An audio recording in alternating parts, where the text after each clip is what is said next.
بسم اللہ الرحمن الرحیم۔ عظیم پاکستانیوں، عوامی عدالت سے ڈاکٹر حفیظ قیصر کا سلام قبول کیجیے۔ بہت لمبے وقفے کے بعد میں آپ کی خدمت میں حاضر ہوں۔ وقفہ کچھ ذاتی مصروفیات کی وجہ سے رہا۔ الحمدللہ ہم بتدریج اپنا اسٹوڈیو اور ریسرچ لائبریری تشکیل دینے میں کامیابی کی طرف آگے بڑھ رہے ہیں۔ پاکستان شاید دنیا کا وہ واحد ملک ہے جہاں ہر روز نئی خبریں بنتی ہیں۔ نئی خبریں کیوں بنتی ہیں؟ اس کی بنیادی وجہ یہ ہے کہ پاکستان میں کوئی سسٹم نہیں ہے۔ خان صاحب وزیر اعظم بننے سے پہلے جو کچھ کہتے رہے وہی ان کا ٹیسٹ بن چکا ہے۔ ان کے دعووں کی دلیل قوم چاہتی ہے۔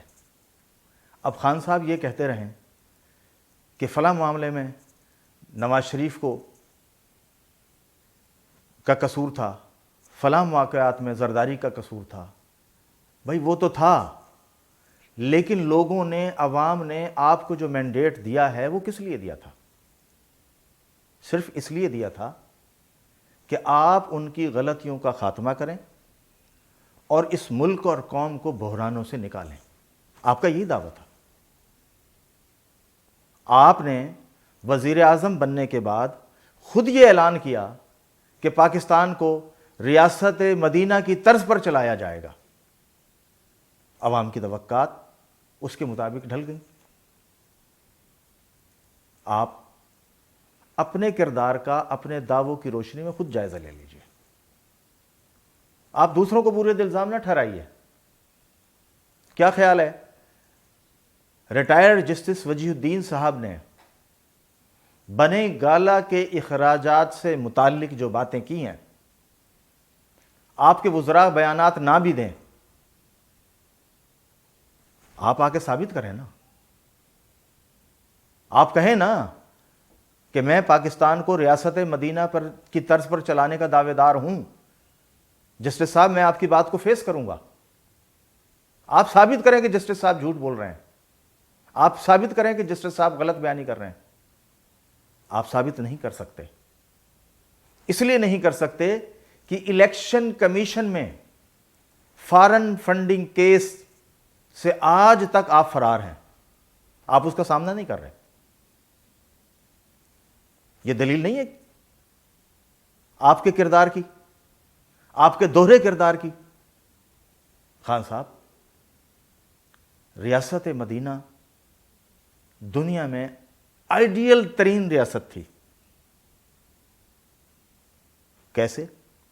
کہ لیڈرشپ کے کردار کا تعین اس وقت ہو گیا تھا کہ لیڈر کون ہوگا، لیڈر کیسا ہوگا، کیونکہ اس وقت ریاست مدینہ کے مقابل دو بادشاہتیں تھیں، روم کی اور ایران کی۔ دونوں بادشاہتوں میں انسانوں کی تذلیل ہوتی تھی، انسانوں کی تحقیر ہوتی تھی، انسانوں کو غلام رکھا جاتا تھا۔ ریاست مدینہ نے ایک نیا چلن متعارف کرایا۔ کبھی آپ نے غور کیا؟ سلام اس پر کہ جس نے بے کسوں کی دستگیری کی، سلام اس پر کہ جس نے بے کسوں کی دستگیری کی، سلام اس پر کہ جس نے بادشاہی میں فقیری کی۔ آپ کو تو ہلکی سی ہوا لگی ہے نواز شریف زرداری کی طرح، اوقات بھول گئے وزارت عظمیٰ کے دفتر میں جا کر۔ سلام اس پر کہ جس کے گھر میں چاندی تھی نہ سونا تھا، سلام اس پر کہ جس کے گھر میں چاندی تھی نہ سونا تھا، سلام اس پر کہ ٹوٹا بوریا جس کا بچھونا تھا۔ خان صاحب بس کریں، اس قوم کو بڑا دھوکہ دیا ہے نواز شریف نے، زرداری نے، حتیٰ کہ تمام فوجی حکمرانوں نے بھی اس قوم کے آگے جھوٹ بولا ہے۔ جھوٹ بولتے رہے، قوم کی خوشحالی کے لیے کسی نے کچھ نہیں کیا۔ اگر کرتے تو یہ قوم بڑی محنتی ہے، بڑی جفاکش ہے۔ اس قوم کے سپوت وہ ہیں جو دنیا کے جس ملک میں بھی چلے جاتے ہیں اپنی اہلیت سے اپنے ہونے کو تسلیم کراتے ہیں۔ آپ کہہ رہے ہیں کہ وزراء جسٹس وجی کا جواب نہیں دیں گے تو جسٹس وجی صاحب کا دعویٰ جھوٹا ہو جائے گا؟ خان صاحب نہیں، میں وہ باتیں نہیں کہنا چاہتا جو ہونے جا رہی ہیں۔ آپ پہلے پاکستان کے حکمران ہیں جس نے غلامی کی انتہاؤں کو چھوا ہے۔ غلام پہلے بھی تھے، سکندر مرزا سے لے کے آج تک غلاموں کی حکومت ہے پاکستان میں، لیکن آپ ان سب میں نمایاں ترین غلام ثابت ہوئے ہیں جو عالمی سامراج کے قدموں میں لیٹ چکا ہے۔ پھر آپ کہتے ہیں کہ میں تو پاکستان کی تقدیر بدل دوں گا۔ آپ کا کمال یہ ہے کہ آپ اتنی روانی سے جھوٹ بولتے ہیں کہ لوگ دھوکہ کھا جاتے ہیں۔ لیکن اب دھوکہ کا زمانہ اس لیے چلا گیا ہے کہ پہلے صرف اخبار تھا، ایک دن خبر چھپتی تھی، دوسرے دن غائب ہو جاتی تھی۔ اب لوگ آپ کا کلپ آپ کے ساتھ جوڑ کے دکھا دیتے ہیں، نواز شریف کا کلپ نواز شریف کے ساتھ دکھاتے ہیں، زرداری کا کلپ زرداری کے ساتھ دکھاتے ہیں۔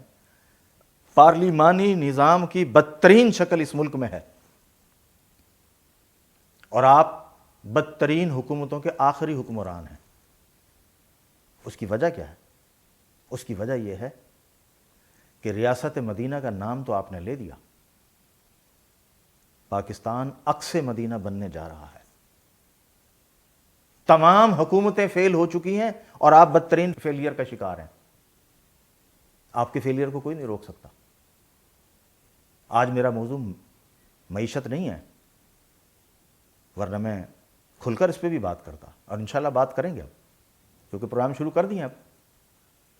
خان صاحب، آپ ایک ایسی دلدل میں پھنس گئے جس سے فرار ممکن نہیں ہے۔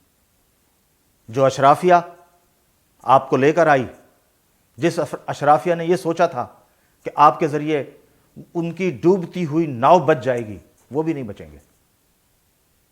جو آوازیں ملک میں اٹھ رہی ہیں آپ نہیں سنتے، کیونکہ آپ وزیر اعظم ہاؤس میں رہتے ہیں، لیکن عوام کے اندر سے آوازیں اٹھ رہی ہیں۔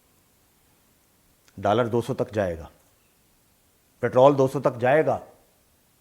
لوگ ہم سے پوچھتے ہیں آپ کیسا دیکھتے ہیں؟ ہم یہ کہتے ہیں کہ خان کو اپنا ٹینور پورا کرنا چاہیے، تاکہ خان کے دل میں یہ خواہش نہ رہے کہ اگر میں 5 سال وزیر اعظم رہتا تو پاکستان میں دودھ کی نہریں بہا دیتا۔ اس کا خواب، ان کی خواہش پوری ہونی چاہیے۔ زرداری نواز شریف تو ختم ہو چکے ہیں، وہ کچھ نہیں کر سکتے۔ جو لوگ انہیں اشارے دے رہے ہیں وہ غلط فہمی میں ہیں، آپ یقین جانیں بہت غلط فہمی میں ہیں۔ ان کی باری کبھی بھی نہیں آئے گی، اور یہ قوم بزدل نہیں ہے، پاکستانی قوم بغیرت نہیں ہے، شریف ضرور ہے، ایک حد تک برداشت کرتی ہے، اس کے بعد جب باہر آتی ہے تو ان کو کوئی نہیں روک سکتا۔ اب یہ باہر آنے کی تیاری کر رہی ہے۔ کچھ پوچھتے ہیں کہ لیڈ کون کرے گا؟ ارے یہ تو کوئی مسئلہ ہی نہیں ہے۔ جب انقلابات رونما ہوتے ہیں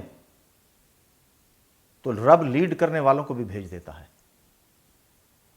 خان صاحب، پاکستان میں اب ریاست مدینہ کی طرز کی لیڈر آئیں گے جو خائن نہیں ہوں گے، جو امانتوں کو کھا نہیں جائیں گے، جو لوٹ مار نہیں کریں گے، جو امانتوں کو امانت سمجھیں گے، وہ آئیں گے۔ جو پاکستان کے اداروں کو بنائیں گے وہ آئیں گے۔ جو اداروں کی سربراہی کر کے ذاتی دولت نہیں سمیٹیں گے، اس قوم کو کھڑا کریں گے، وہ آئیں گے۔ اس کی تیاری شروع ہے۔ یہ ساری آوازیں جو چھوٹی چھوٹی سطحوں سے ابھر رہی ہیں بہت جلد اکٹھی ہو جائیں گی، اور اکٹھی ہو کے اس تمام طبقات کا مقابلہ کریں گی۔ اگلے دن سپریم کورٹ نے بڑا اچھا کہا ہے کہ اشرافیہ ایک طبقہ ہے جو اس ملک کو لوٹ رہا ہے، اس عوام کو غریب تر کر رہا ہے۔ اس لیے بڑی تبدیلیوں کی طرف جا رہے ہیں۔ کسی نے ہر دور میں کوئی نہ کوئی اچھی بات کی ہے۔ علامہ کا ایک شعر، عمران خان، نواز شریف، زرداری، جج صاحبان، جرنیل صاحبان، حتیٰ کہ پاکستان کے صحافی اور دانشوروں کی نظر اگر وہ غور کرنا چاہیں تو موجود ہے۔ یہ دور اپنے براہیم کی تلاش میں ہے۔ یہ آج کے دور کی بات ہو رہی ہے۔ یہ دور اپنے براہیم کی تلاش میں ہے۔ صنم کدا ہے لا